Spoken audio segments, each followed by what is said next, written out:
झंझनाहट से जल्द आराम पाएं। सेंसोडाइन रैपिड रिलीफ के साथ। भी मैं ठंडा खाती थी, जैसे कि आइसक्रीम, मुझे एक झंझनाहट सी महसूस होती थी। ये बढ़ती जा रही थी ये प्रॉब्लम। पहले ठंडे से शुरू हुई, फिर गर्म खाने से हो रही थी, तब जाके मैंने डेंटिस्ट को दिखाया। उन्होंने कहा कि आप सेंसोडाइन यूज कीजिए। अब मुझे फ्रिज से कुछ ठंडा निकाल के खाना हो तो मुझे दोबारा सोचना नहीं पड़ता है।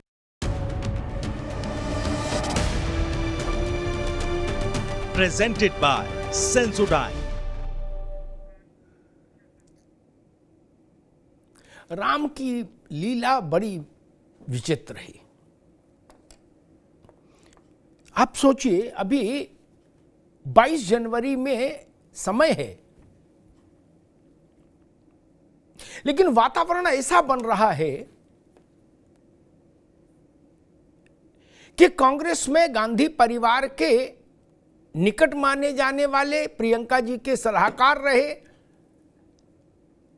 कांग्रेस के नेता आचार्य प्रमोद कृष्णन जैसे व्यक्ति को यह कहना पड़ा कि राम के अवतरण की तिथि रामनवमी है, लेकिन राम राज्य की स्थापना की तिथि अब से 22 जनवरी मानी जाएगी। यह राम का ही की ही लीला है, राम का ही प्रताप है कि 360 डिग्री पर चीजें घूम रही हैं। 360 डिग्री पर। कल प्रधानमंत्री अयोध्या होंगे, एयरपोर्ट का लोकार्पण है, अयोध्या धाम के नए बने रेलवे स्टेशन का लोकार्पण है, और वहां प्रधानमंत्री एक रोड शो भी करेंगे और भाषण भी देंगे, कार्यक्रम भी होगा जनसंवाद का। माना जा रहा है कि यहां से एक प्रस्थान बिंदु है कल की तारीख अयोध्या के लिए। कल 30 तारीख से लेके और 22 जनवरी तक अयोध्या में हर दिन उत्सव मानकर चलिए, और ऐसा उत्सव जिसका असर पूरे देश की समाज नीति पर, राजनीति पर, अर्थनीति पर, तीनों पर पड़े।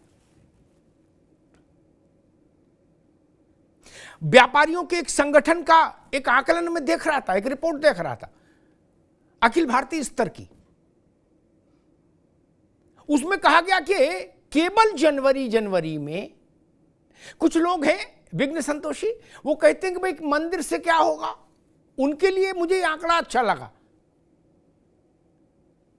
केवल जनवरी में राम मंदिर के कारण 50,000 करोड़ से ज्यादा की आर्थिक गतिविधियां आकार लेंगी, का कारोबार होगा। 50,000 करोड़ से ज्यादा का, बताइए, सिर्फ जनवरी में।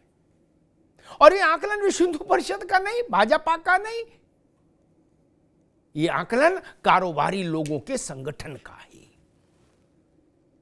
इसलिए अयोध्या अपने में विलक्षण है, अद्भुत है, अलौकिक है।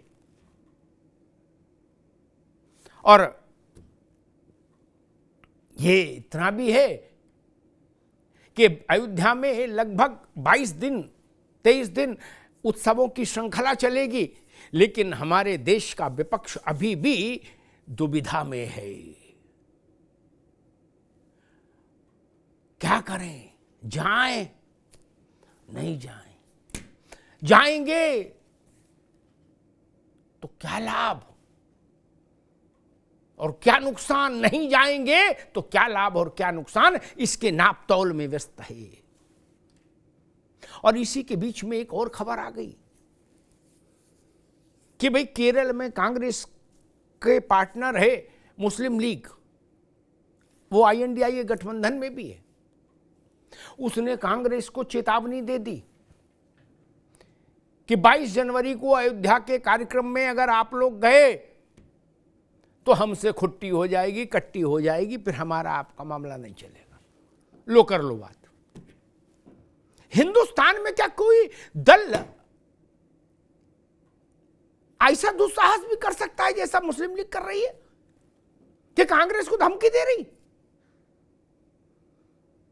और कह रही कि हमने आपको मंदिर जाने के लिए थोड़े ना आपके साथ में आए थे कि आप मंदिर मंदिर घूमो। कांग्रेस ने मुस्लिम लीग को भी अभी ये नहीं कहा कि चुप रहो। कांग्रेस भी दुविधा में है। उसने इतना ही कहा कि सोनिया जी और खड़गे जी को न्योता मिला है। अखिलेश जी भी तय नहीं कर पा रहे कि जाएंगे कि नहीं जाएंगे। पार्टी में जितने मुंह उतनी बातें। मायावती जी नहीं जाएंगी, ये लगभग तय है। ममता जी नहीं जाएंगी, सीपीएम और सीपीआई नहीं जाएगी। ये स्थिति है भारत के विपक्ष की। आप भाजपा से लड़ते लड़ते कई दफा, कई मोड़ों पर, कई पड़ावों पर मर्यादा पुरुषोत्तम भगवान श्री राम से लड़ते दिखने लगते हैं और वहीं से आपको नुकसान शुरू हो जाता है। और इन सब के बीच में एक बड़ी खबर यह भी आई कल रात कि अयोध्या के हवाई अड्डे का नाम पहले ये था मर्यादा पुरुषोत्तम भगवान श्री राम अंतर्राष्ट्रीय हवाई अड्डा अयोध्या। कल रात भारत सरकार ने उसका नाम परिवर्तन किया और अब उसका नाम हो गया महर्षि वाल्मीकि अंतर्राष्ट्रीय हवाई अड्डा अयोध्या धाम। ये भी अंतर है, बड़ा अंतर है, बड़ा घटनाक्रम है। महर्षि वाल्मीकि के नाम पर इतना बड़ा और इतने महत्वपूर्ण स्थान का हवाई अड्डा। इसका भी सामाजिक असर होगा और राजनीतिक असर भी होगा। इन्हीं सब अयोध्या की घटनाक्रमों पर एक रिपोर्ट तैयार की हमारे साथियों ने। पहले उस रिपोर्ट को देखिए, फिर मेहमानों से परिचय कराएंगे और बहस में चलेंगे।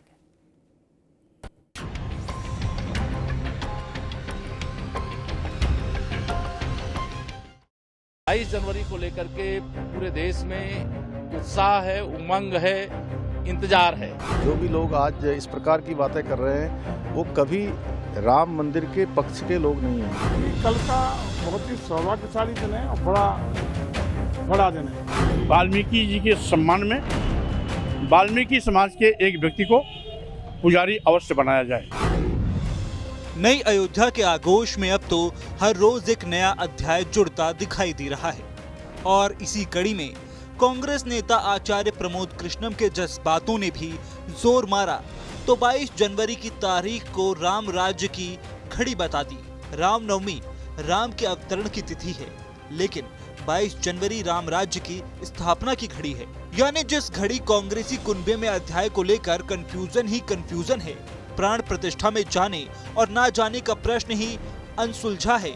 ऐसे में प्रमोद कृष्णम ने रामनवमी से आगे जाकर राम राज्य की बात कह दी। कांग्रेस के लिए बड़ी कठिन होती दिख रही है अयोध्या की डगर, क्योंकि यूपी से लेकर दिल्ली तक, दिल्ली से लेकर केरल तक कुनबे में ही कोहराम नहीं मचा है, बल्कि सहयोगी दलों ने भी दुविधा का फंदा कांग्रेस के गले में ही लटका दिया है। सीपीआई, सीपीएम के साथ ही मुस्लिम लीग ने राम मंदिर के प्राण प्रतिष्ठा समारोह में शामिल होने की बात पर लक्ष्मण रेखा खींच दी है। ये सब लोग, जो भी लोग आज इस प्रकार की बातें कर रहे हैं वो कभी राम मंदिर के पक्ष के लोग नहीं हैं। कभी नहीं चाहते थे कि भगवान राम का मंदिर बने। लंबे समय तक आज कांग्रेस जिस गठबंधन को लीड कर रही है, उनके नेताओं ने, कपिल सिब्बल जी ने, उनकी पार्टी ने किस प्रकार से राम मंदिर के बनने के मार्ग में रोड़े अटकाए हैं, ये भारत की जनता भूल नहीं सकती। देश के राम भक्त कभी भूल नहीं सकते, इसलिए उनसे किसी प्रकार की भी अपेक्षा नहीं की जा सकती है। इधर बीजेपी के खेमे में खुशियों की खुमारी है। बीजेपी राम मंदिर की प्राण प्रतिष्ठा के इस प्रोग्राम को सदी का सबसे ऐतिहासिक उत्सव बनाने की तैयारियों में जुटी है। सीएम योगी लगातार अयोध्या का दौरा कर रहे हैं। खुद प्रधानमंत्री नरेंद्र मोदी तैयारियों का जायजा लेने अयोध्या जाएंगे। वहीं विपक्ष तो इसे 2024 की तैयारी बता रहा है। देखिए, कल का बहुत ही सौभाग्यशाली दिन है और बड़ा दिन है उत्तर प्रदेश के वासियों के लिए और सनातन संस्कृति के मानने वाले लोगों के लिए और विकास के प्रति भाव रखने वाले लोगों के लिए। इसलिए कि कल भगवान श्री राम की धरती पर जो नया इंटरनेशनल एयरपोर्ट की कल शुरुआत होगी, उद्घाटन का कार्यक्रम होगा उसके लिए स्वागत है आदरणीय मोदी जी का, और इसलिए और ज्यादा स्वागत है कि भगवान श्री राम जी की धरती पर जो नया एयरपोर्ट कल चालू होगा उसका नाम महर्षि वाल्मीकि जी के नाम पर रखा जाएगा। अयोध्या में 22 जनवरी को केवल इतिहास ही नहीं बदलेगा, बल्कि कायाकल्प में भूगोल भी बदल रहा है। सौगातों की फहरिस्त में सरकार ने अयोध्या एयरपोर्ट का नाम महर्षि वाल्मीकि के नाम पर तय किया है। वहीं हिंदू धर्म पर बयानबाजी करते रहे मौर्य की मांग है कि वाल्मीकि समाज से पुजारी भी बना दो। एयरपोर्ट का नामकरण किया जाना स्वागत योग्य है। अच्छा होता कि एक पुजारी से अधिक जितने भी मंदिर हैं, हर मंदिर में वाल्मीकि जी के सम्मान में वाल्मीकि समाज के एक व्यक्ति को पुजारी अवश्य बनाया जाए। बहरहाल विपक्ष जहां 22 जनवरी की प्राण प्रतिष्ठा को लोकसभा चुनाव से जोड़ रहा है, तो प्रमोद कृष्णम राम राज्य की घड़ी बता रहे हैं। वहीं पीएम मोदी के शनिवार वाले दौरे पर भी सियासत तेज होती दिख रही है। ऐसे में सवाल यही है कि क्या अयोध्या से होने जा रहा है 2024 का शंखनाद। झंझनाहट से जल्द आराम पाएं। सेंसोडाइन रैपिड रिलीफ के साथ। अभी मैं ठंडा खाती थी जैसे कि आइसक्रीम, मुझे एक झंझनाहट सी महसूस होती थी। ये बढ़ती जा रही थी ये प्रॉब्लम। पहले ठंडे से शुरू हुई, फिर गर्म खाने से हो रही थी, तब जाके मैंने डेंटिस्ट को दिखाया। उन्होंने कहा कि आप सेंसोडाइन यूज कीजिए। अब मुझे फ्रिज से कुछ ठंडा निकाल के खाना हो तो मुझे दोबारा सोचना नहीं पड़ता है। स्वाभाविक है, अयोध्या से 2024 का शंखनाद भी है। उनके लिए भी जो अयोध्या में राम जन्मभूमि पर जो मंदिर है उसके समारोह में शामिल हो रहे हैं, बढ़ चढ़ के हिस्सा ले रहे हैं, उनके लिए भी शंखनाद अयोध्या से ही है। और जो उससे दूर है उनके लिए भी शंखनाद अयोध्या से है। चुनाव के केंद्र में अयोध्या ही रहेगी, क्योंकि देश के केंद्र में अयोध्या है। इस वक्त जो देश के केंद्र में है, जो देश के मानस में है, वही चुनाव का केंद्र होता है, ये भी जान लीजिए। मेहमानों से आपका परिचय करा दें। मनोज पंडित, भारतीय जनता पार्टी के प्रतिनिधि, मनोज जी का स्वागत है। अशोक यादव जी, समाजवादी पार्टी के प्रवक्ता, अशोक जी का स्वागत है। रत्नाकर सिंह जी, कांग्रेस के नेता, रत्नाकर जी का स्वागत है। डॉक्टर HS रावत, हिंदू धर्म गुरु, रावत साहब का बहुत बहुत स्वागत। रावत साहब जी, रामलला का ऐसा प्रताप, ऐसी लीला, अभी तो प्राण प्रतिष्ठा दूर है, 22 जनवरी में टाइम है। अभी से ऐसा माहौल बदल रहा है जिसे उनके जन्म के लिए तुलसी बाबा ने लिखा था कि पावन काल लोक विश्रामा मध्य दिवस अति शीतन घामा, सब कुछ अच्छा हो गया। वैसे माहौल मुझे लग रहा है कांग्रेस के बड़े नेता प्रमोद कृष्णन जी जब ये कह दें कि 22 जनवरी राम राज्य की स्थापना की तिथि है, तो इसे तो रामलला का ही प्रताप मानना चाहिए। रावत साहब। बिल्कुल अमिताभ जी, बात तो बिल्कुल ठीक है, लेकिन क्या है कि ये जो युग है हमारे वाला युग वो चला जाएगा और प्रमोद कृष्ण जी वाला युग भी चला जाएगा। लेकिन जो तारीख है ना, अनादिकाल से जो तुलसी बाबा जी की रामायण में लिखी हुई है, जो वाल्मीकि रामायण में लिखी हुई, जो इतिहास और पुराणों में जो सब कुछ लिखा हुआ है, वो तो रामनवमी का ही है। इसलिए मेरे हिसाब से रामनवमी ही ज्यादा ठीक है। उसकी छुट्टी भी होती रही है। नहीं, वो रामनवमी की नहीं कह रहे रावत जी, वो ये कह रहे राम राज्य की तिथि ये है। रामनवमी की तो वो भी मान रहे, वो कह रहे राम राज्य की तिथि। जी हाँ, ये कहा जा सकता है बिल्कुल कि राम राज्य की तिथि की शुरुआत है, और ये भगवान राम उनका आशीर्वाद कह सकते हैं। ये किस प्रकार से जो लोग हैं अपने आप झुकते हुए आ रहे हैं और एक माहौल बन रहा है पूरे विश्व के अंदर, भारत की नहीं,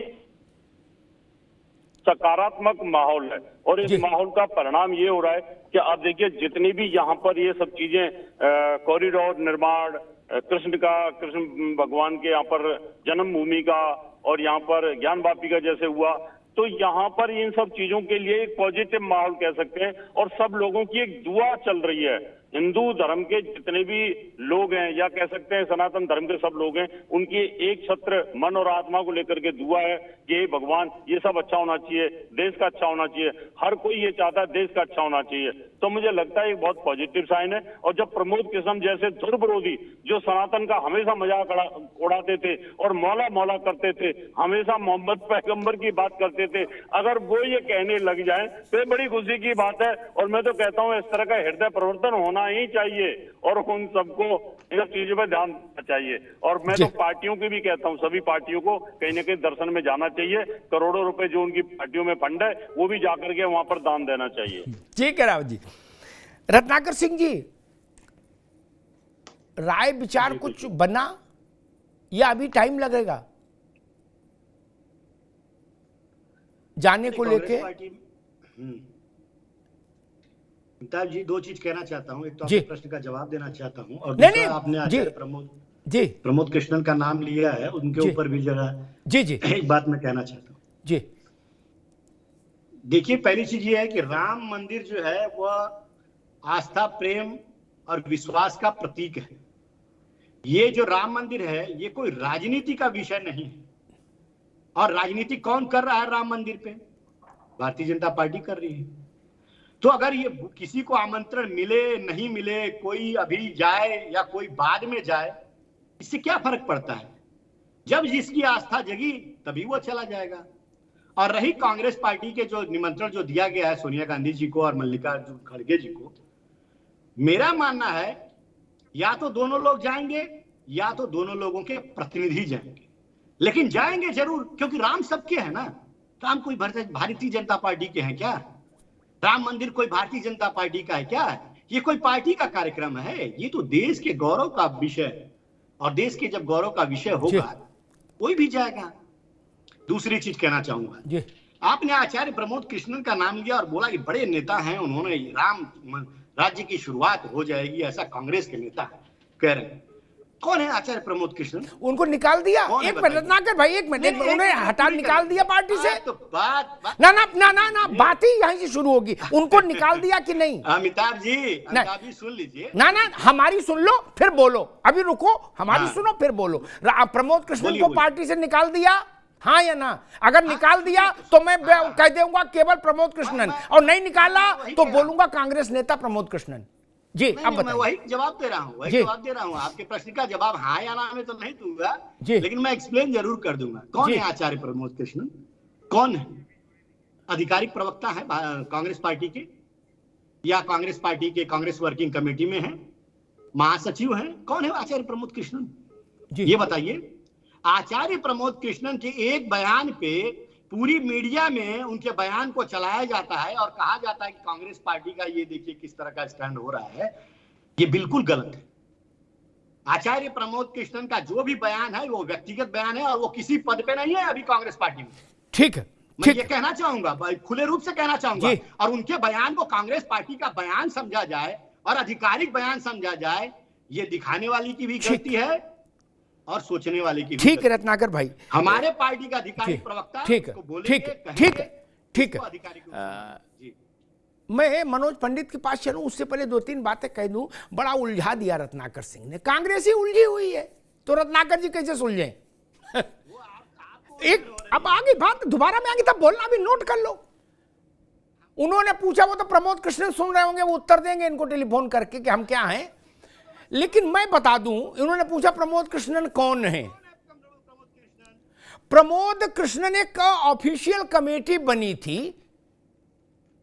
Congress general secretary incharge UP, लगातार नहीं बोलो रत्नाकर, प्रियंका गांधी के सलाहकारों की ऑफिशियल सूची कांग्रेस की, उसमें सलाहकार थे प्रियंका गांधी के। अब पूछो प्रियंका गांधी कौन है?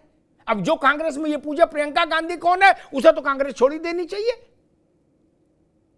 भैया हमसे पूछ रहे हो कृष्णन कौन है? सचिन पायलट से पूछ लो प्रमोद कृष्णन कौन है, दिग्विजय सिंह से पूछ लो जो उनके घर जाते हैं, उनसे पूछो ना, किस चक्कर में पड़े हो?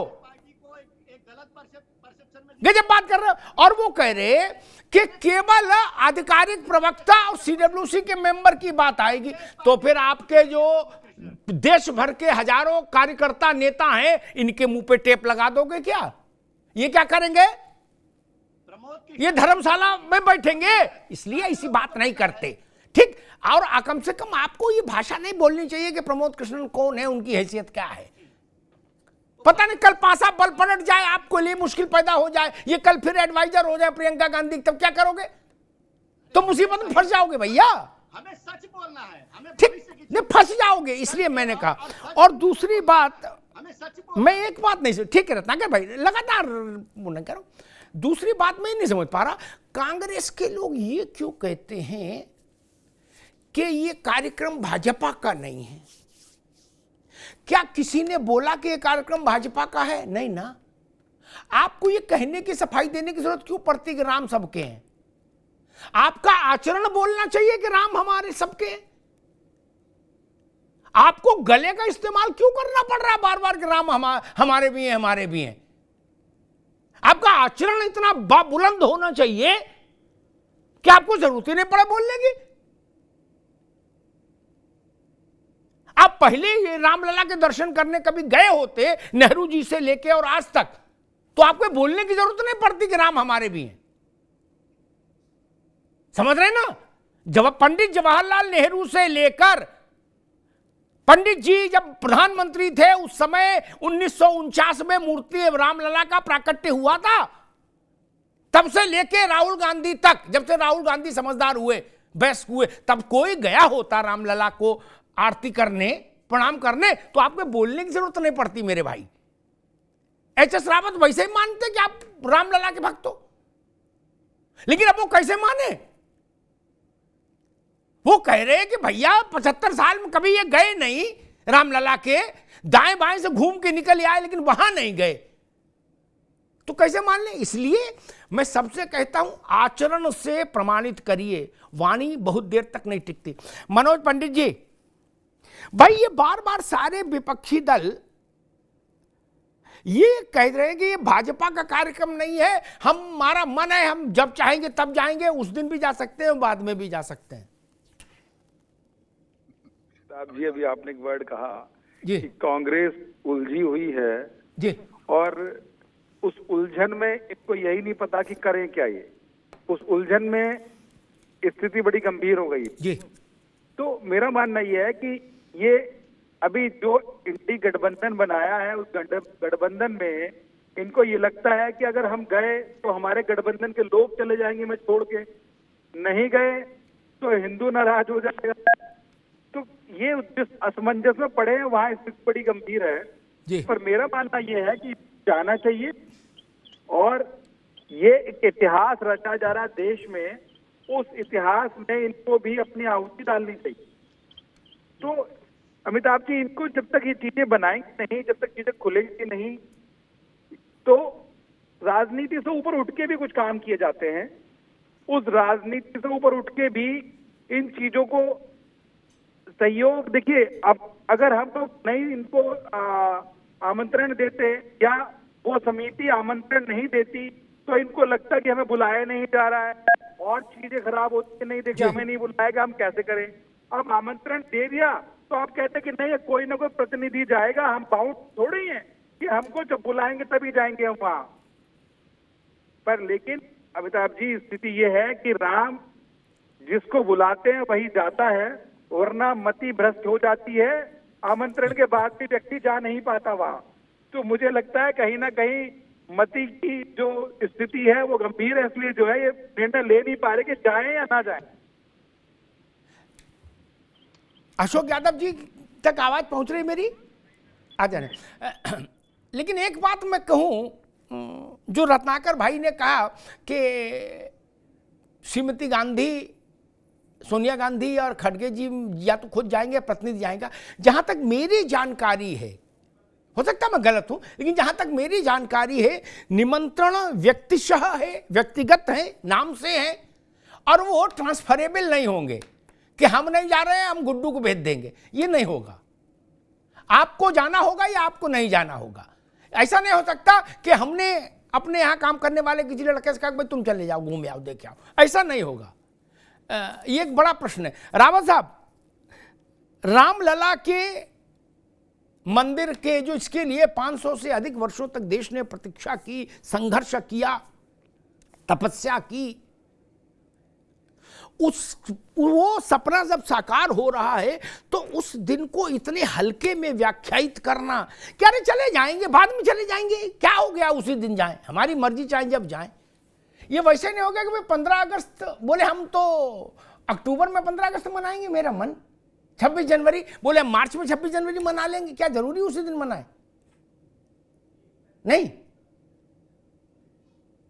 बड़े अवसरों की तिथियों का महत्व होता है, मुहूर्त का महत्व होता है कि नहीं?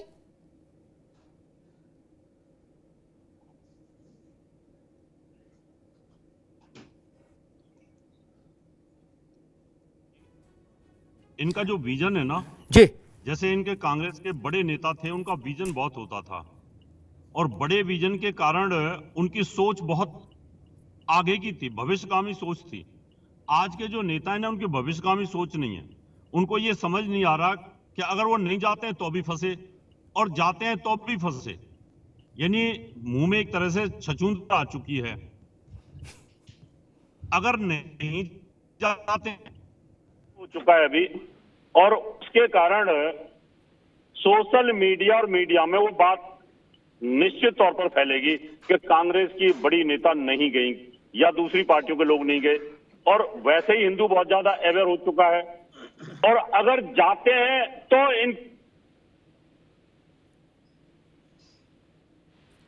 जी, तो इस वजह से इनके जैसे सांप के मुंह में छछूंदर आती है, वो स्थिति यहां पर बन चुकी है। मेरे हिसाब से जो मैं कहना चाहता हूं, उनको जाना चाहिए और अपने पार्टी विंडो में से कहीं ना कहीं राम दरबार के लिए, राम मंदिर के लिए जितना इनकी श्रद्धा हो सकती है, दुनिया को दिखा दिखा करके चंदा दें कि भैया हमारा भी भगवान राम के निर्माण, मंदिर निर्माण में बहुत बड़ा सहयोग है। कांग्रेस का भी, सपा का भी, बसपा का भी, या जो दूसरी पार्टियां हैं जो विरोध करती हैं। तो मुझे लगता है कि जो इनका हिंदू वोट बैंक है वो बचा रहेगा, नहीं तो जो बचा कुचा है ना अमिताभ जी, वो भी खिसक जाएगा। यार ये तो बड़े बेरहम आदमी है, भगवान राम का इतना बड़ा उत्सव हुआ, प्राण प्रतिष्ठा का समारोह हुआ और वहां पर ये गए नहीं, इनको किस प्रकार से हम वोट दें? तो भावना तो सबकी है। ऐसा नहीं है कि भारतीय जनता पार्टी के साथ सभी सनातन धर्म के लोग जुड़े हुए तो कांग्रेस के साथ भी बहुत सारे हिंदू वोट बैंक है, समाजवादी पार्टी के साथ भी जुड़े हुए हैं, बसपा के साथ भी जुड़े हुए हैं। तो मुझे लगता है इन सबको भगवान राम की शरण में जाना चाहिए, जिससे कि इनका अपना वोट बैंक बचा रहेगा और आगे इनको लाभ मिलेगा। जितना इनका थोड़ा बहुत अगर ये सोचते हैं कि भाई मुसलमान वोट बैंक कटेगा, वो कहीं कटने वाला नहीं है। उनको पता है वो वोट एज इट इज इनका रहने वाला है। ठीक बात। चलो आपने राहत की बात बताई कि भाई जो मुस्लिम वोट बैंक है उसके डर में मत रहो, वो कहीं नहीं जाने वाला, वो आप ही को मिलेगा। अशोक यादव जी जुड़ गए।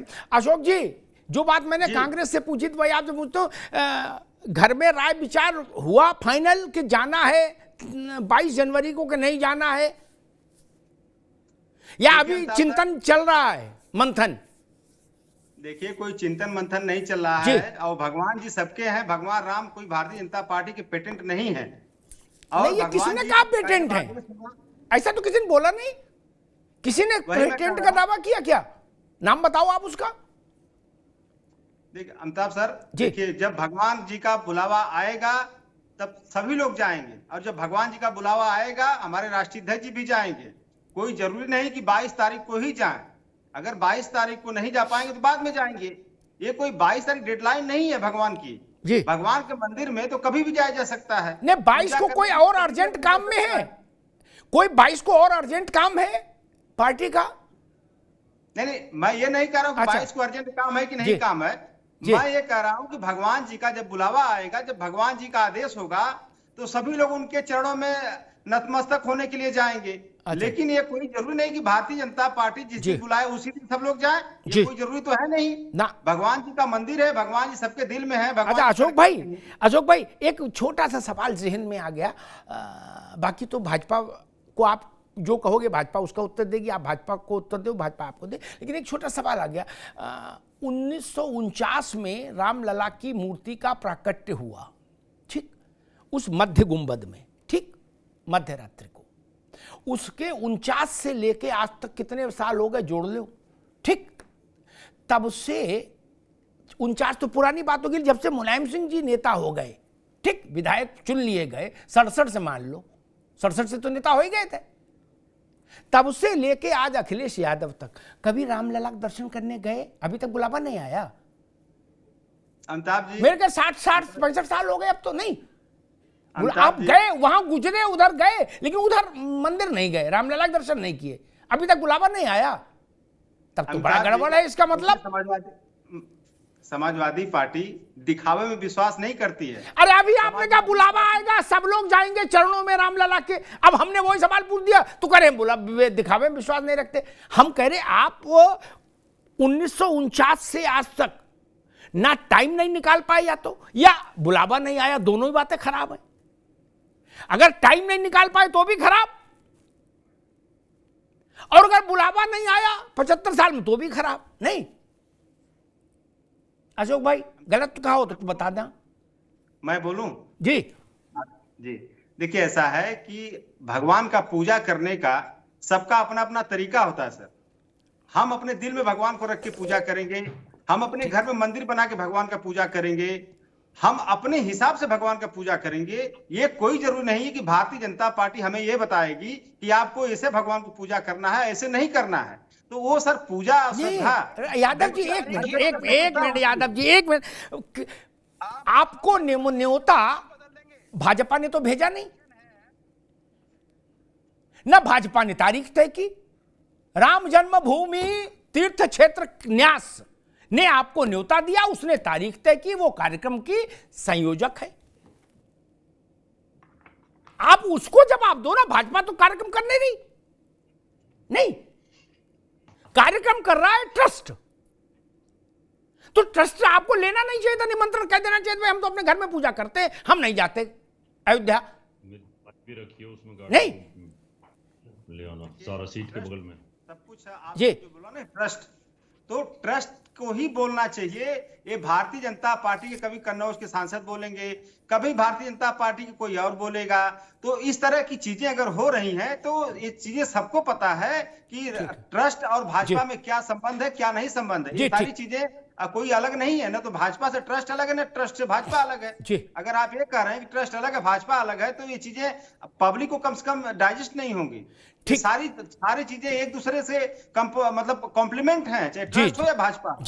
तो हमारा मानना सर कि हम भगवान को कैसे पूजेंगे, भगवान के प्रति कैसे अपनी आस्था रखेंगे, ये हमें किसी से सीखने की जरूरत नहीं है। किसी से सीखने की जरूरत नहीं ना, कहते नहीं। ठीक बात है।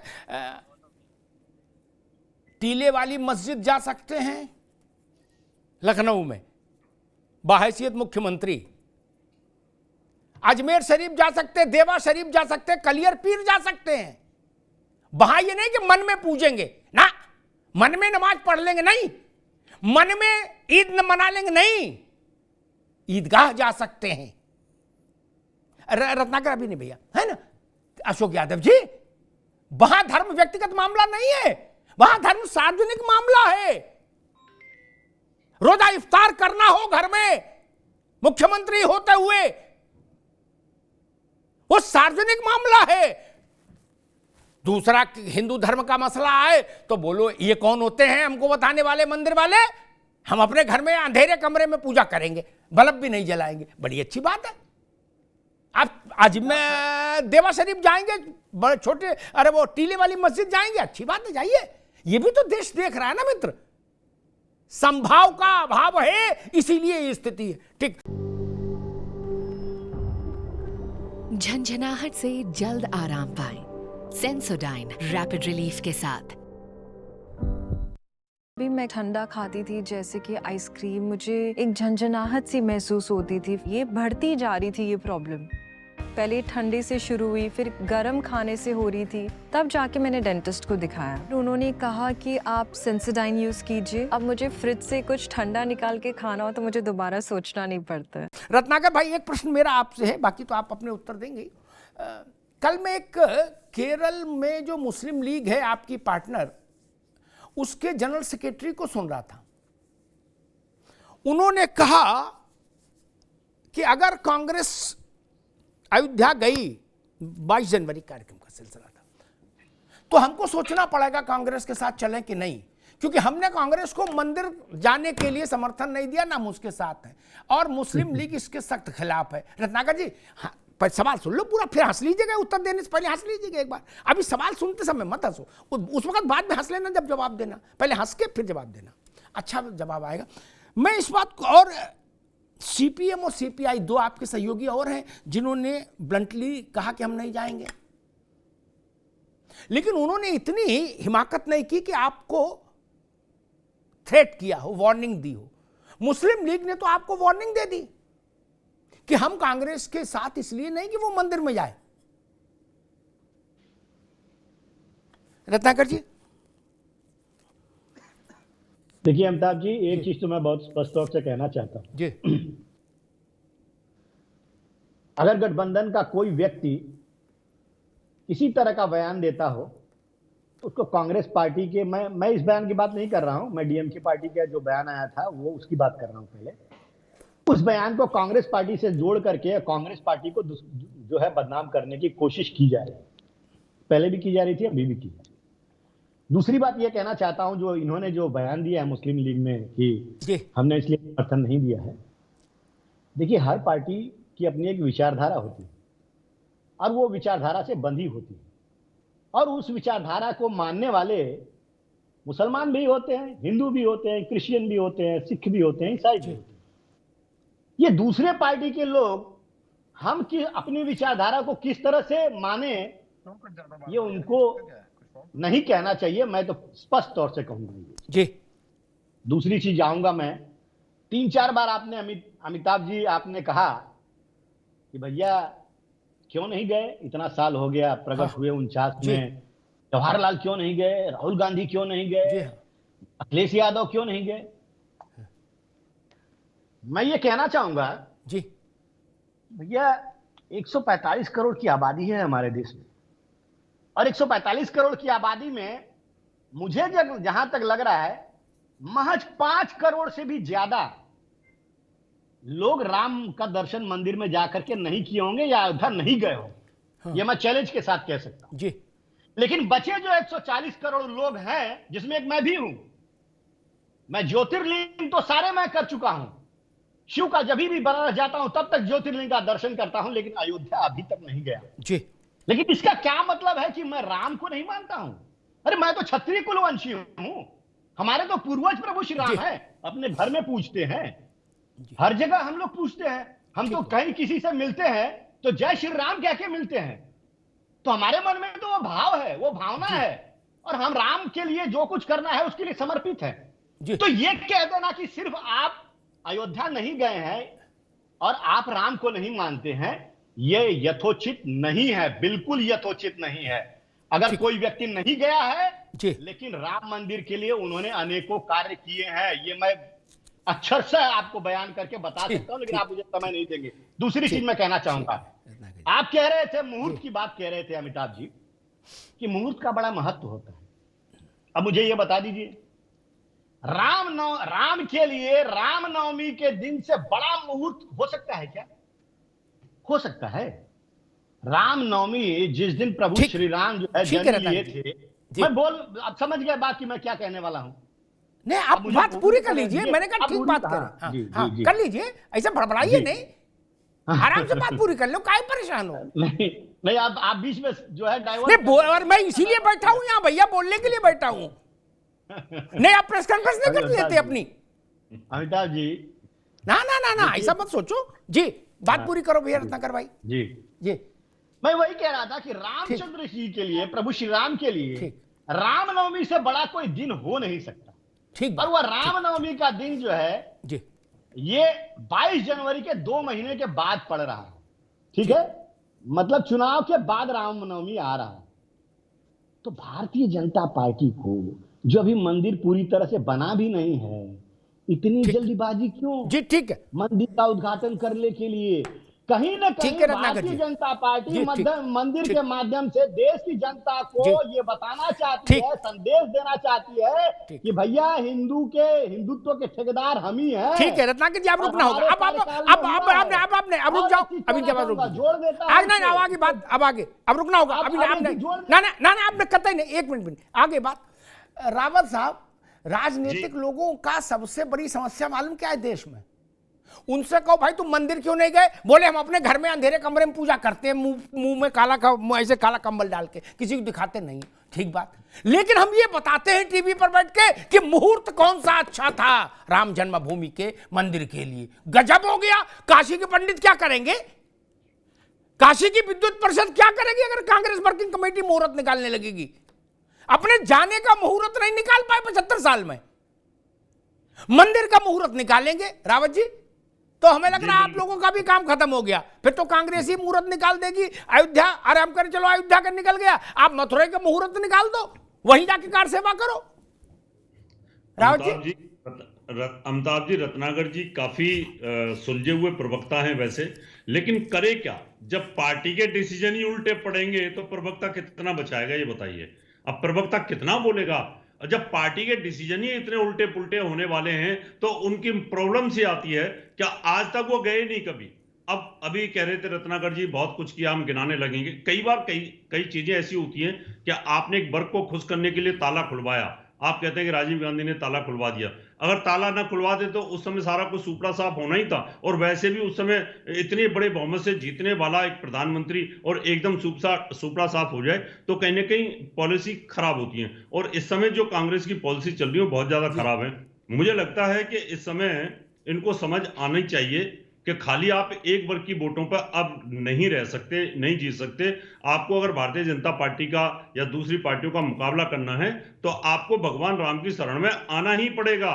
आप ये मत सोचिए कि खाली आपके पास मुसलमान वोट है या कुछ दलित वोट है या दूसरे पूरे इंडिया के हर प्रांत में आपके पास वोट है, लेकिन आपकी गति जिस प्रकार से पहले पूरी ब्राह्मण वोटों के साथ थी, जब इंदिरा गांधी और नेहरू जी होते थे तो सारी ब्राह्मण वोट आपके साथ थी, दलित वोट आपके साथ थी, आपके पास में वो वोटें थी। लेकिन आज तो आपके पास सुपड़ा साफ होता जा रहा है। अब आपको नीति में परिवर्तन करिए और भगवान राम की शरण के अंदर चले आइए। जी, मैं मनोज पंडित के पास चलता हूँ, बीजेपी के पास। लेकिन एक बात मैं कहूँ, कई बार हड़बड़ी में गड़बड़ी हो जाती है। इस बात से अशोक भाई भी सहमत होंगे, रत्नाकर भाई भी, मनोज पंडित जी भी, सब। जहां हड़बड़ी हुई तहां गड़बड़ी हुई। कांग्रेस ने एक बार अपना पैर पे कुल्हाड़ी नहीं मारी थी, पैर ले जाके कुल्हाड़ी दे मारा था जब कपिल सिब्बल ने सुप्रीम कोर्ट में यह कहा कि हुजूर 19 के चुनाव तक मुकदमा बंद कर दो। बोले क्यों? बोले चुनाव तक मुकदमा ना चलाओ, आपको मेरी कसम, सुनवाई बंद कर दो, चुनाव बात कर लेना। खैर सुप्रीम कोर्ट ने उनको लानत मलानत भेजी सिब्बल को, और जो हुआ सो हुआ, फैसला आ गया। फिर कांग्रेस ने दूसरी गलती की, जब अभी उदित राज ने 15 दिन पहले कहा कि ये जो लोकार्पण है इसकी तारीख चुनाव के बाद रखी जाए। मैंने कहा ले अपनी टांग, इनने फिर कुल्हाड़ी दे मारी। अब वोट नहीं आएगा तो फिर हल्ला मचाएंगे जनता पर और मीडिया पर, कहेंगे मीडिया वाले गड़बड़ कर दिए। बताओ, आपके लक्षण भी तो देखो भैया। आप ठंड में अमरूद खाओगे फिर कहोगे जुकाम हो गया, क्यों खाया था अमरूद? उसी बात को रत्नाकर जी ने थोड़ा उदित राज के स्टाइल में तो नहीं कहा, लेकिन उन्होंने चतुराई के साथ कहा। क्या किसी ने कांग्रेस में चिंतन किया होगा कि भाई ये सीधे बोलना ठीक नहीं है, तो उसको रामनवमी जोड़ो, चलो कुछ तो लफड़ा खत्म हो। सारी पीड़ा इस बात की कि 19 में लोकसभा चुनाव से पहले फैसला क्यों आ गया? आपका कंठ सूख गया जब फैसला आया, ऐसा लगा आप बेहोश हो जाएंगे। अब राम मंदिर लोकार्पित हो रहा है और कांग्रेस का गला सूख रहा है, बोले अभी क्यों करा रहे हो, चुनाव बाद नहीं करा सकते थे। इस बात का कोई मतलब है? मैं तो कहता हूं एक भी क्षण प्रतीक्षा का कम हो जाए तो अच्छा है। ये कांग्रेस को क्या हो गया? गांधी जी की वंशमेल है, जो महात्मा गांधी के नैतिक संरक्षण में पले बड़े लोग, उनकी पार्टी अब ऐसी भाषा बोल रही है। 500 साल की प्रतीक्षा कम है क्या? आपको चुनाव दिखता है हर समय, इस देश में तो हमेशा चुनाव होता रहेगा। और चलिए अब उसकी चिंता भी छोड़ो, ये झंझट भी खत्म होने वाला है। लिख लो मेरी बात, अशोक जी, आप भी, रत्नाकर जी। 2029 से एक देश एक चुनाव, विधानसभा लोकसभा के एक साथ चुनाव होगा, ये टंटा भी कटा। लिख लो कागज पर, 2029 से व्यवस्था हो गई पूरी,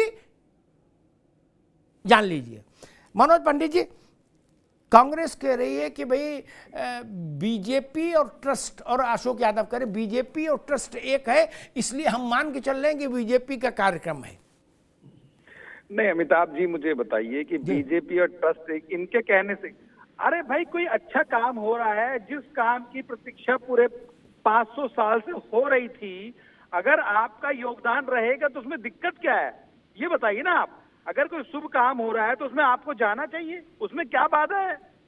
इसका मतलब जो आपका, आप हर काम राजनीति से प्रेरित होकर करते हैं, हर काम राजनीति के लिए करते हैं, आपको इस बात से कोई लेना देना नहीं है कि अगर आपके देश में कोई अच्छा काम हो रहा है जिसकी प्रतीक्षा पूरे 500 साल से हो रही थी और आपको वहां ट्रस्ट ने बुलाया है तो आपको जाना चाहिए वहां पर। लेकिन आपके लोग आपकी चीजें, हर चीज का विरोध करना है। अभी देखिए प्रमोद कृष्णन अगर सही बोलते हैं तो इनको बुरा लगता है कि हम प्रमोद कृष्णन है क्या। अब भाई क्या है क्या नहीं है ये तो खुद ही बताएंगे वो, पर लेकिन कुछ नहीं।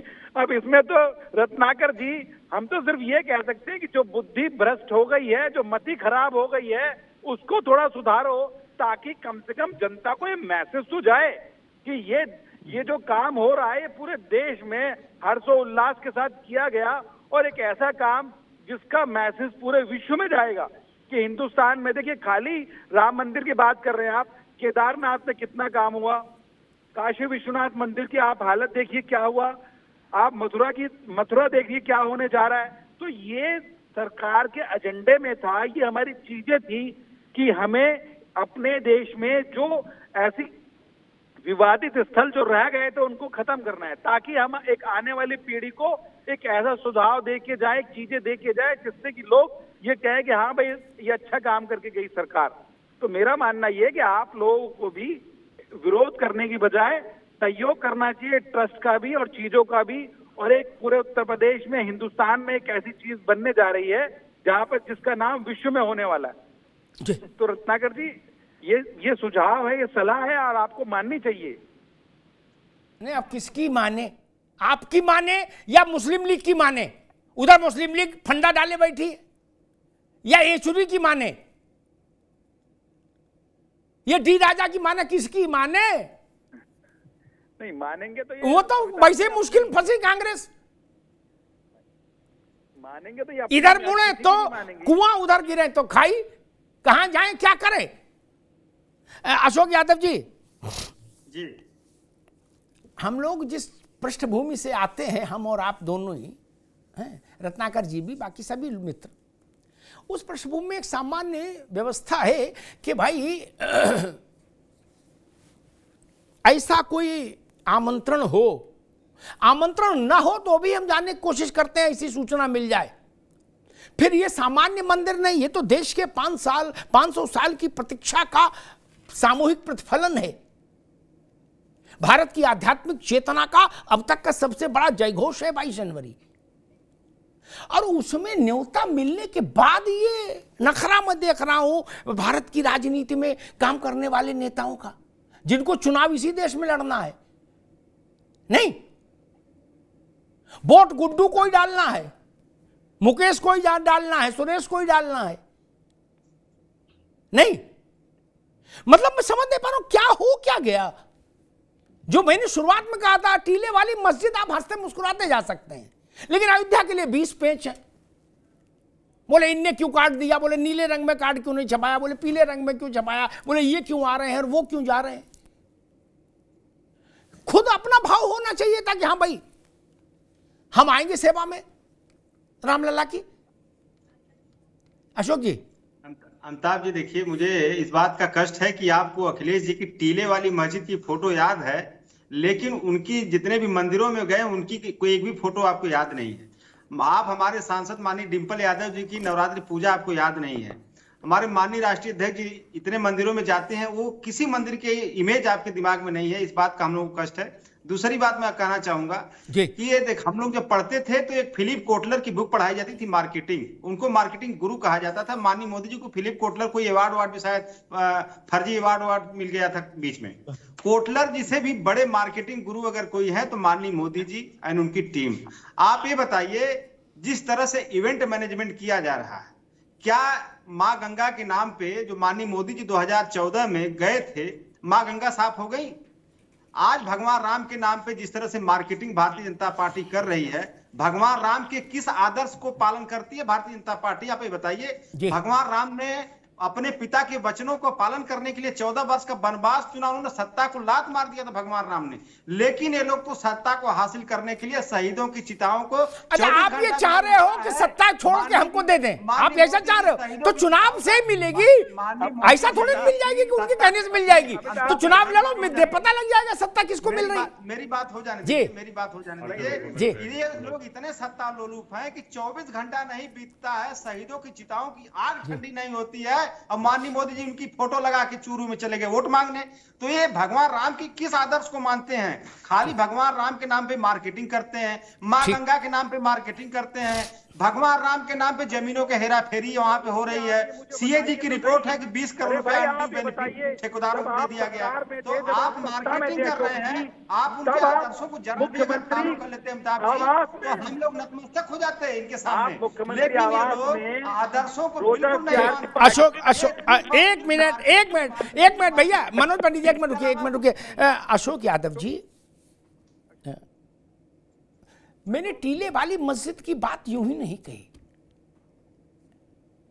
मैं सिर्फ ये कहना चाहता हूं, अगर आप राजनीति में हैं, मतलब चुनाव लड़ते हैं, आप छोटे नेता बड़े नेता, मेरा इससे भी कोई बहुत फर्क नहीं पड़ता।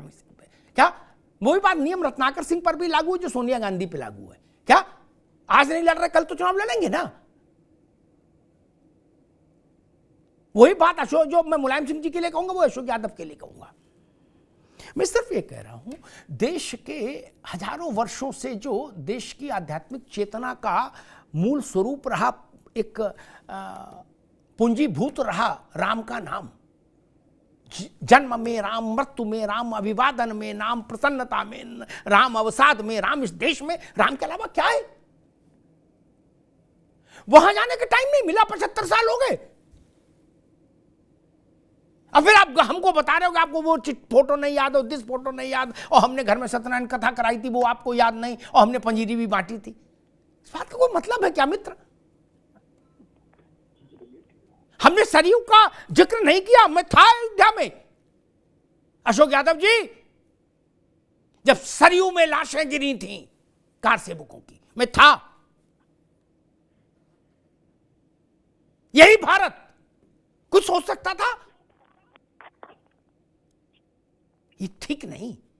और सत्ता की बात, मैं तो कहता हूं कांग्रेस हो, सपा हो, कोई हो, चुनाव बहुत दूर नहीं ना, 90 दिन के भीतर चुनाव है। जनता आपको सत्ता देना चाहेगी तो कौन रोक सकता है? माइकल लाल रत्नाकर जी, अब तो भड़बड़ाहट खत्म हो जानी चाहिए। अब तो 90 दिन का मामला बचा है। जनता आपके वचनों से, कर्मों से प्रभावित होगी तो आपको सत्ता सौंप देगी। कोई रोक सकता है क्या?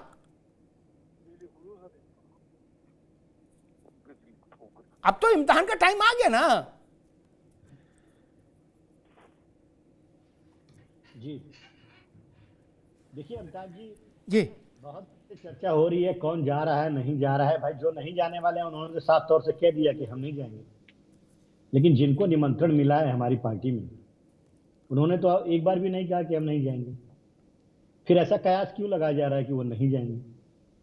अरे ये तो आपने निमंत्रण किसी चीज के लिए बांटा है तो वो उस समय पता चलेगा ना कि कौन जा रहा है कि नहीं जा रहा है। हमने तो नहीं कहा कि हम नहीं जा रहे हैं, और हमारी श्रद्धा भगवान श्री राम में भी है। लेकिन भगवान श्री राम के नाम पर राजनीति कौन कर रहा है, ये देखने वाली बात है। अभी मैं मनोज पंडित जी की बात सुन रहा था, वो कह रहे थे कि कांग्रेस जो है ये राजनीति से प्रेरित चीजें जो है वो करती है।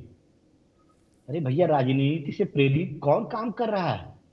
आप मध्य प्रदेश के चुनाव में भगवान श्री राम का फोटो लगा करके, जिसकी शिकायत हमने की चुनाव आयोग से, फोटो लगा करके और वहां पे वोट मांगने का काम कर रहा है। भव्य मंदिर हो रहा तैयार, अब की बार बीजेपी सरकार, ये कौन कर रहा था भैया? तो राजनीति कौन कर रहा है, उसका बेनिफिट लेने की कोशिश कौन कर रहा है? राम तो सबके हैं, इस देश के मूल में है, कणकण में है, लेकिन राम के नाम पे वोट मांगने का काम कौन कर रहा है? वो कर रही है बीजेपी। और वो अगर इतनी ही राम की हितैषी होती तो यह मंदिर जो है 1993 में ही बन गया होता। क्योंकि 1993 में नरसिम्हा राव सरकार में अध्यादेश लाया गया था राम मंदिर बनाने के लिए और राम भूमि अधिग्रहण के लिए, राम मंदिर के लिए भी, मस्जिद के लिए भी, म्यूजियम के लिए भी, हॉस्पिटल के लिए। विरोध कौन किया? यही भारतीय जनता पार्टी ने विरोध किया, क्योंकि उनके हाथ से वो मुद्दा चला जाएगा। तो भैया राम जो है वो आस्था का प्रश्न है, प्रेम का प्रश्न है, हमारे विश्वास का प्रतीक है। ठीक है रत्नाकर जी, के लिए नहीं ठीक है। एच.एस. रावत साहब, मैं एक सवाल, ठीक है रत्नाकर जी आगे बात, एक तथ्यात्मक तौर से गलत बात है, उस पर मैं जब बोलूंगा अंत में तब बताऊंगा कि अध्यादेश वाली बात, वो कांग्रेस के एक और प्रवक्ता भी एक बार ऐसे गलत उसका उदाहरण दे गए थे, तो मैंने उनको फिर शो में भी करेक्ट किया, बाद में फोन करके भी बताया कि जो आप कह रहे हो वो सत्य नहीं है। मैं बताऊंगा कि वो मसला क्या है। अध्यादेश वाला नरसिंह राव के समय में आया था, मैं लोकसभा में एक पत्रकार के नाते प्रेस गैलरी में था, मुझे तो याद है कि क्या बोला गया और क्या लिखा गया उस दस्तावेज में। खैर, झंझनाहट से जल्द आराम पाएं सेंसोडाइन रैपिड रिलीफ के साथ। भी मैं ठंडा खाती थी जैसे कि आइसक्रीम, मुझे एक झंझनाहट सी महसूस होती थी। ये बढ़ती जा रही थी ये प्रॉब्लम, पहले ठंडे से शुरू हुई, फिर गर्म खाने से हो रही थी, तब जाके मैंने डेंटिस्ट को दिखाया। उन्होंने कहा कि आप सेंसोडाइन यूज कीजिए, अब मुझे फ्रिज से कुछ ठंडा निकाल के खाना हो तो मुझे दोबारा सोचना नहीं पड़ता। रावत साहब, मैं एक बात नहीं समझ पाया, राजनीतिक पार्टी राजनीति नहीं करेंगी तो गुड़ बेचेंगी, क्या करेंगे भाई? बोला खिलाड़ी है, बोले क्रिकेट की टीम, बोला खेल रही है, अरे क्रिकेट की टीम खेलेगी नहीं तो क्या काय के लिए टीम है? राजनीतिक दल में जिसका रजिस्ट्रेशन हुआ वो मुर्गी पालन करेगी? अच्छा एक बात मुझे बताओ रावत जी, ये कर रहे हैं राजनीति भाजपा वाले, कांग्रेस कह रही, और जब कांग्रेस हर तीसरे दिन खड़ी होकर ये कहती है कि भाई हमको भी श्रेय दो, बोले क्यों? बोले हमने ताला नहीं खुलवाया था अयोध्या का। वो धर्म नीति है, ये राजनीति है। राव साहब, आप धर्म के विद्वान हो इसलिए हमने पूछा, आपसे पूछ लूं। जी अमिताभ जी, मैं बताना चाहता हूं जी, देखो आप तो बहुत अनुभवी हैं, भारतीय जनता पार्टी ने ना कांग्रेस से ही सीखा है। जो कांग्रेस ने नीतियां अपनाई, उन्हीं नीतियों को मोदी जी वो लेकर के चल रहे हैं कि इन्होंने किस तरीके से देश को बांट करके और राज किया। उन्होंने इनके ऊपर सीधी सीधी तलवार चला दी सारी पार्टियों के ऊपर। इन्होंने जातिगत राजनीति की, रिजर्वेशन की राजनीति की, जातिवाद की, मुसलमानों को अपने साथ जोड़ के रखा, हिंदुओं को तीसरे नंबर पर रखा, उनके जो मंदिर थे उनको टेक ओवर कर लिया, उनका सारा पैसा सरकार ले रही थी, हज को दे रही थी, हज सब्सिडीज दे रही थी, यानी हिंदू बोल नहीं सकता था। लेकिन मोदी जी जब आए, उन्होंने इस बात को समझा कि मैं इस चीज को खत्म ही करता हूं। तो राजनीति करने के लिए ना पार्टियां साम दाम दंड भेद की नीति तो अपनाती हैं अमिताभ जी, और आपने तो सबको देखा है। अब राजीव गांधी जी ने भी यही काम किया, इंदिरा गांधी जी ने भी यही काम किया, बेंडर वाले को जब खड़ा किया तो उन्होंने भी राजनीति की। और राजीव गांधी की स्थिति देखें तो आप सावानो केस के अंदर पार्लियामेंट के अंदर क्या स्थिति रही, संविधान की, सुप्रीम कोर्ट के फैसले को पलटा गया, मुसलमानों को एक वर्ग को खुश करने के लिए इतने बड़े दबाव में आकर के वहां भी राजनीति की। तो ये राजनीति तो होती रहेगी, पार्टी करते रहेंगे, लेकिन आज की डेट में नरेंद्र मोदी जी राजनीति करने में ज्यादा आगे निकल गए हैं, इसलिए वो हर चीज को पब्लिक तक लेके जाना चाहते हैं। देखिए ये काम भी मैंने किया, ये काम भी मैंने किया, 370 भी मैंने हटाई, 3 तलाक भी मैंने हटाया, और मैं ये भी हटाऊंगा, मैं ये भी करूंगा, मैं ये भी करूंगा। तो आदमी के दिमाग में बैठा दिया वोटर के में, और अपने प्रचार प्रसार में कहीं ना कहीं कांग्रेस चढ़ रही है। ये इनकी एक सबसे बड़ी प्रॉब्लम है। अभी अखिलेश जी ने कुछ दिनों पहले एक अच्छी बात कही थी, जो बात रावत साहब ने जहां समाप्त किया उसके संदर्भ में मुझे याद आ गई तो बोल दूं। उन्होंने उनसे सवाल किया था कि आप अपने अभी काम बार बार क्यों रहे, तो उनका नहीं, जो काम करे सरकार में रह के पार्टी उसको लगातार गिनाते रहना चाहिए, ताकि बोले काम किया है तो गिनाने में क्या संकोच है, गिनाना चाहिए, राजनीति कर रहे हैं। मुझे बात अच्छी लगी थी, वही बात मैंने यहां कह दी। भाई मनोज पंडित जी,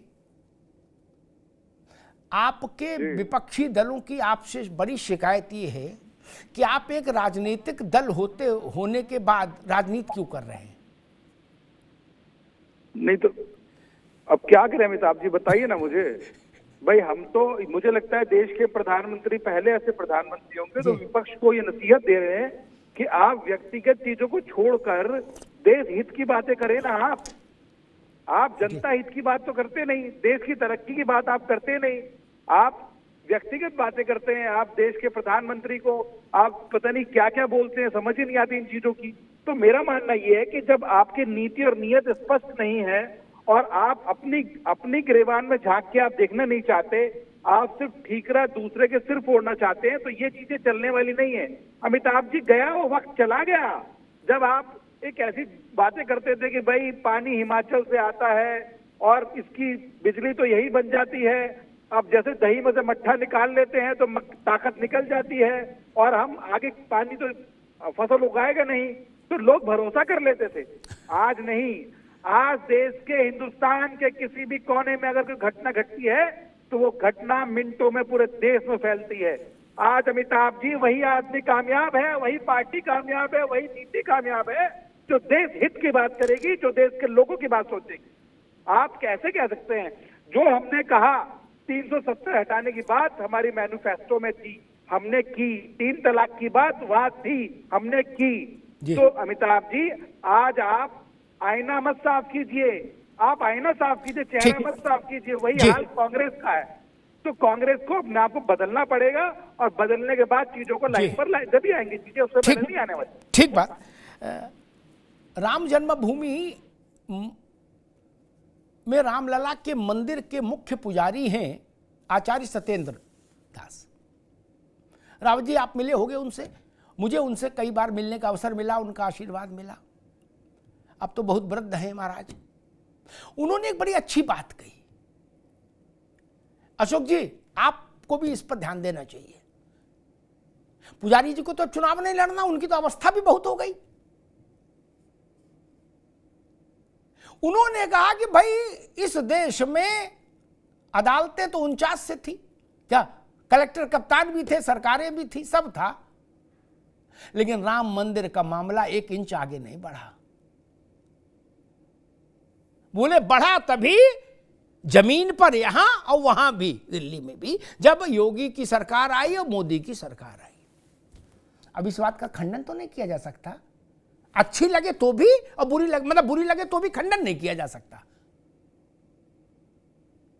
इस तथ्यात्मक बात बोली। वैसे मैं कहूं, अगर अखिलेश जी ये बताते हैं कि मैंने इकाना स्टेडियम बनवाया, अगर वो ये बताते हैं कि मैंने आगरा लखनऊ एक्सप्रेसवे बनवाया, तो भाजपा को, उनको ये बताना चाहिए, भाजपा मोदी जी को ये नहीं बताना चाहिए कि हमने 370 हटाई। बोले ना, आप राजनीति कर रहे हो, आप चुप रहोगे, हम बोलेंगे, ये तो नहीं चलेगा। कांग्रेस ये बताएगी कि 71 की लड़ाई इंदिरा जी ने लड़ी और जीती। कांग्रेस ये बताएगी कि ग्रीन रेवोल्यूशन इंदिरा जी लाई। स्वामीनाथन, बोले ना, कौन स्वामीनाथन? कुछ नहीं, इंदिरा जी लाई। दुग्ध क्रांति, बोले कौन है कुरियन? इंदिरा जी लाई। महान जब कहा जाता है कि मोदी जी ने बनाया जाके मंदिर, तो वैसे ही सवाल उठेगा, इंदिरा जी ने भैंस पाली थी दुग्ध क्रांति लाने के लिए? नहीं। हरित क्रांति लाने के लिए इंदिरा जी ने खेती शुरू की थी? नहीं। 71 में इंदिरा जी गई थी फ्रंट पर लड़ने? नहीं। तो जो इंदिरा जी है वो नरेंद्र मोदी है ना इस वक्त उसी पद पर। ये बात क्यों नहीं समझ में आती रावत साहब? ये तो बड़ा सरल बात है। जब उस वक्त उनको श्रेय जा सकता है तो इस वक्त इनको क्यों नहीं जाएगा? और एक तथ्यात्मक बात, उसमें गड़बड़ी है कहीं, जहां से भी उसको समझने में। 1993 में नरसिंह राव की सरकार लैंड एक्विजिशन बिल लेके आई थी। भूमि अधिग्रहण बिल था वो। मंदिर बनाने के लिए, मस्जिद बनाने के लिए, स्कूल बनाने के लिए, धर्मशाला बनाने के लिए, पंचायत बनाने के लिए, सिनेमा घर बनाने के लिए नहीं था ना। वो 63-68 एकड़ जमीन को अधिग्रहित करके केंद्र सरकार में उसका स्वामित्व सुरक्षित करना था, बस इतना। उस बिल, हर बिल के समय में एक सरकार को वो देना पड़ता है कि बिल क्यों लाया गया है, इसका कारण बताइए। उसमें सरकार ने कहा था कि चूंकि विवाद है, और विवाद को उसने क्या शब्द दिया था, राम श्री राम जन्मभूमि डैश बाबरी मस्जिद विवाद, ये नाम दिया था। जो मैं स्मृति से बता रहा हूं, सरकार की तरफ से जब बिल पायलट हुआ हाउस में, तो सरकार की तरफ से संबंधित मंत्री ने बताया कि वहां कोई भी पक्ष गड़बड़ ना करे, कुछ शांति व्यवस्था को फिर से चुनौती ना मिले, इसलिए उस परिसर की सारी जमीन केंद्र सरकार अपने अधिकार में ले लेता है। ठीक, फिर क्या होगा? बोले फिर जब कभी, मेरी बात को गौर से सुनिएगा, यह हमेशा के लिए है, क्योंकि अयोध्या का विषय हमेशा इतिहास में रहेगा। जब कभी यह विवाद समाप्त हो जाएगा न्यायपालिका के द्वारा, रावत जी, तो जिसके पक्ष में जो विवाद हल होगा उसके पक्ष में जमीन अवमुक्त कर दी जाएगी। ठीक, तब केंद्र सरकार जमीन को रिलीज कर देगी, लेकिन फैसला करेगा अदालत। अब कांग्रेस ने कहना यह शुरू कर दिया जब से रामलला के मंदिर की तारीख आई कि हम मंदिर बनाने के लिए बिल लाए थे। ना ना ना, 3 बार मैं ना कह रहा हूं। मंदिर बनाने के लिए बिल नहीं आया था, वो भूमि अधिग्रहण के लिए बिल आया था। उसमें निजी जमीनें भी थी लोगों की, आश्रमों की, आपने सब कब्जा करके सरकार की मोहर लगा दी थी। किसी का मकान सील कर देना समस्या का समाधान तो नहीं कहा जाता ना, कि हमने मकान बनवा दिया, नहीं ना। सरकार ने सिर्फ उतना ही किया था कि सारी जमीन हमारी, यहां कोई कुछ नहीं करेगा, जाओ। राम जन्मभूमि की कार्यशाला जहां पर बनी है, जहां पत्थर तराशे गए, वो स्थान वो था जो उस एरिया से बाहर था, और विश्व ट्रस्ट राम जन्मभूमि न्यास ने निजी आर्थिक स्रोतों से जो जमीन खरीदी थी, अन्यथा सारी जमीन सरकार के पास चली गई थी। इतनी सी बात है, इसलिए उसको ये कह के भ्रमित मत करिए कि हम मंदिर बनाने के लिए बिल लाए थे। नहीं, ऐसा कभी नहीं किया कांग्रेस ने। उल्टा नरसिंहराव जी ने 6 दिसंबर 1992 को, मैं कई बार बता चुका हूं, 6 दिसंबर 1992 को रात में 8 से 9 के बीच में जब राष्ट्र को संबोधित किया था, तो उन्होंने ये जरूर कहा था कि हम बाबरी मस्जिद जिस स्थान पर शहीद हुई है उसी स्थान पर एक बाबुलंद बाबरी मस्जिद तामीर कराएंगे। ये नहीं कहा कभी मंदिर बनाएंगे। ये रिकॉर्ड में है, और ये रिकॉर्ड मेटा नहीं जा सकता। भारत के प्रधानमंत्री का बोला हुआ कैसे मिट सकता है? इसलिए सच्चाई ये है, यहीं पर रहना चाहिए। मैं फिर भी एक बात कहता हूं, जब हम ये कहते हैं कि राम सबके हैं, तो अशोक जी हमारा आचरण भी वैसा ही होना चाहिए कि राम सब हमारे भी दिखे। क्या कहने भर से नहीं माना जाएगा, राम के प्रति हमारा आचरण भी वैसा होना चाहिए, हमारी श्रद्धा भी वैसी होनी चाहिए। और जो लोग भी इस अवसर को छोटा कर रहे हैं, वो लोग देश की आध्यात्मिक परंपरा के साथ, देश के मन के साथ न्याय नहीं कर रहे। ये भारत के माथे पर मुगलों के द्वारा रखी गई लात थी 500 साल की, जो हमने अब उठा के फेंकी है और रामलला का भव्य मंदिर बना खड़ा किया है। ये छोटा अवसर है क्या? ये भारत के इतिहास में अब तक का सबसे बड़ा अवसर है, जान लीजिए। और मैं तो कहूंगा, अगर इसकी तुलना किसी एक अवसर से की जा सकती है, मनोज पंडित जी, रत्नाकर भाई, रावत साहब, तो भारत की आजादी की तारीख से इसकी तुलना हो सकती है 15 अगस्त 1947 और 22 जनवरी 2024। इससे कम पर किसी की इसकी तुलना नहीं हो सकती। यह उतना ही बड़ा जय घोष है, उतना ही बड़ा विजय घोष है भारत की आध्यात्मिक चेतना का। जो जाएंगे रामलला के दरबार में उस दिन और अपनी श्रद्धा निवेदित करेंगे, देश का व्यवहार उनके साथ भी पता लग जाएगा। जो नहीं जाएंगे उनके लिए देश क्या सोचता है ये भी पता लग जाएगा 90 दिन के भीतर। लोकसभा का चुनाव बहुत दूर नहीं है, 22 जनवरी के बाद 90 दिन के भीतर नई सरकार आ जाएगी। तो ध्यान रखिएगा मित्र, हमारे आपके कहने से कुछ नहीं होता। ननकू जो गांव में बैठा है ना, वो टीवी पे देखेगा कौन गया कौन नहीं गया। क्या करोड़ों लोग वहां जाने को बेताब हैं। वो 22 तारीख को जा नहीं सकते, लेकिन जिनको न्योता मिला, घर पे आके न्योता और साथ में मिठाई की डब्बा, वो लोग जाने का फैसला नहीं कर पा रहे। इसका निर्णय देश करेगा। धन्यवाद। झंझनाहट से जल्द आराम पाएं। सेंसोडाइन रैपिड रिलीफ के साथ। जब भी मैं ठंडा खाती थी, जैसे कि आइसक्रीम, मुझे एक झंझनाहट सी महसूस होती थी। ये बढ़ती जा रही थी ये प्रॉब्लम। पहले ठंडे से शुरू हुई, फिर गर्म खाने से हो रही थी। तब जाके मैंने डेंटिस्ट को दिखाया। उन्होंने कहा कि आप सेंसोडाइन यूज कीजिए। अब मुझे फ्रिज से कुछ ठंडा निकाल के खाना हो तो मुझे दोबारा सोचना नहीं पड़ता।